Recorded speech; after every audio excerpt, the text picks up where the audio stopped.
হাই friend, আপোনালোকৰ ওচৰলৈ আকৌ এটা নতুন ৰেচিপি লৈ আহিলোঁ। এয়া পিঁয়াজ, জলকীয়া, নহৰু, বন্ধাকবি এইখিনি মিক্সিত মাৰি ল'লোঁ। মাৰি লৈ এইখিনি আটাতে এইখিনি দি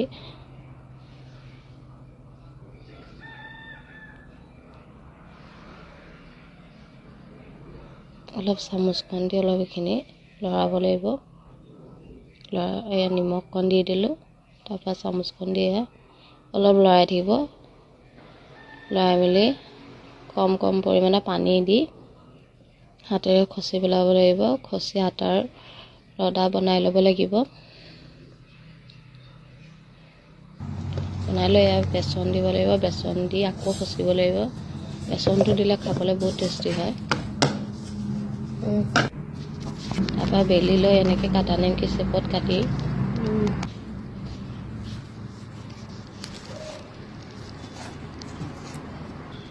এনেকৈ কৰি এটা ষ্টাইল দি দিব পাৰে। আপোনালোকেও বেলেগ চেপো দিব পাৰে, কিন্তু এইটো চেপ দিলে মানে বহুত দেখিবলৈও ভাল লাগে, খাবলৈও ভাল লাগে। পানী দিয়া এনেকৈ বইল কৰি ল'ব।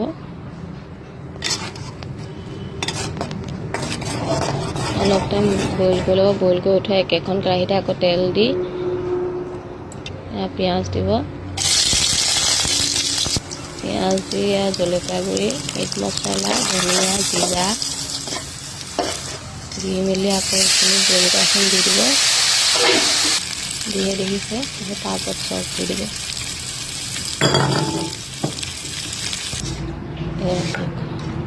ধনিয়া থাকিলে ধনিয়া ছটিয়াই দিব। খাবলৈ বহুত টেষ্টি লাগে।